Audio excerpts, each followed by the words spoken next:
Oh my god, I thought having 5 comedians before me was going to sober me up. It's going to be really fucking fun for me. So, I made a startling realization the other day. I am one of 3 men in my family who can have boys, if I ever reproduce. Ladies. I'm one of 3 boys in my family who can continue the Seymour name. A lot of pressure there. It's me, my little brother, and my cousin Brian. Side note, my cousin Brian lives in Texas. He lives in Beaumont, Texas, which is southeast. Across the next town over from Beaumont, Texas is a town called Vidor, Texas, which happens to be the headquarters for the KKK. Side note to a side note. 2 years ago, Brian had a baby. It was a female, and it was with a black woman. Brian's not allowed at family reunions anymore. That leaves me and Daniel. A year ago, Daniel started wearing skinny jeans. Chances of Daniel's reproduction have significantly diminished since then. Every single receipt from Hot Topic I find in his room, I go, God, this is going to be a lot of pressure for me. So seriously, I take it really seriously. I have to have boys, and I've started to mentally prepare myself for it since. Last week, I enrolled my testicles in Little League. I told you I'm taking it seriously. I'm always like, you guys, you want to come over to my house on Sunday? Let's watch football. They're like, yeah, as long as you don't wear that foam finger on your dick like last week. And, I take it to the next level, like, women that I date. Ladies, if you can't name 8 starting quarterbacks in the NFL, you don't have a chance. 5 o'clock shadows, that helps. When I wrote that joke, I was kind of drunk too, and I was just like, oh, it'd be super funny to point out a girl in the crowd and be like, you got a chance. And then I was like, no. That girl with the 5 o'clock shadow knows who she is.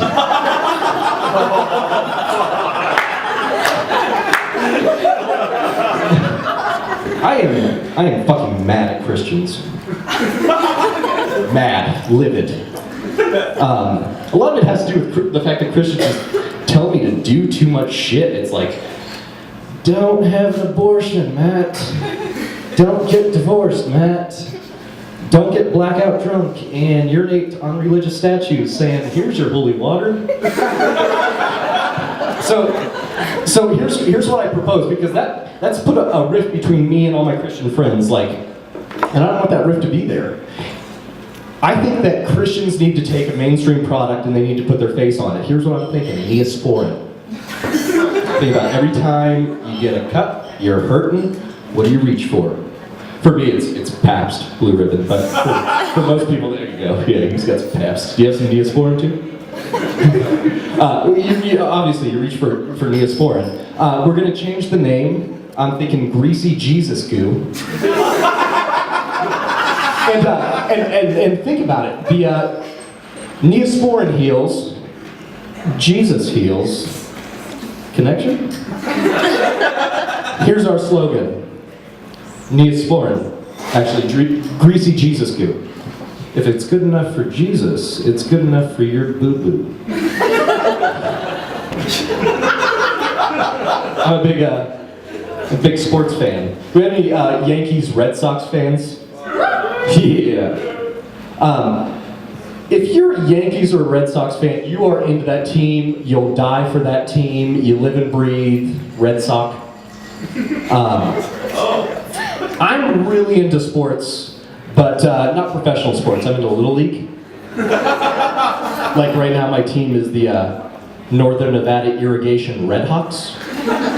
And you'll see me in town on a regular basis driving around, pulling up to like Dodge Caravans with soccer moms who have car paint on their windows that say like Northern Nevada Waste Management Blue Jays.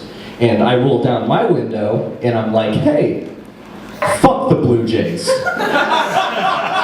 And I wait a second, the soccer mom rolls down her window and she's like, that's my son that you were talking about? And I'm just like, your son's a shitty fucking shortstop. you probably should have an abortion. That got some oohs. Is that controversial though? Like, I don't want to be controversial. Raise your hands just before I go on, so I don't offend anybody else. Who was aborted in the room? Nobody. Story of my life. My guy friends are idiots. Nah, I shouldn't say they're idiots. They're just men. Did I get the women vote there? Every time me and my guy friends go out to the bar, we all split up and start talking to women, and there'll be one guy who like talks to a woman for like 20 minutes, and finally comes back to me after talking to her, and first thing comes out of his mouth is, "Dude, I'm gonna fuck the shit out of this chick tonight." And I look at him, and I'm like, "Really? After 20 minutes?" And I don't even have to ask him why, because it's never a good answer. It's always like, well, she's wearing pants. I'm wearing pants. It's totally gonna happen. I want to get in both their heads while they're having that conversation, because the girl's thinking like, oh, it's cute, and I'm gonna add him as a friend on Facebook tomorrow. I might even send him a Facebook message that says, "OMG, had such a good time, we should totally do it again soon." His head, he's thinking like, should I start out with doggy style? Nah, I want to check out the titties.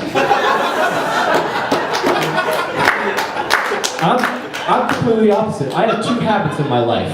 One, Pabst Blue Ribbon. The other, falling absolutely in love with a woman as soon as I drink 6 to 7 Pabst Blue Ribbons. And like literally, I fall absolutely in love with these women. It doesn't matter the circumstances too. Most of the time, these women aren't I don't want to use the word socially acceptable, but I will.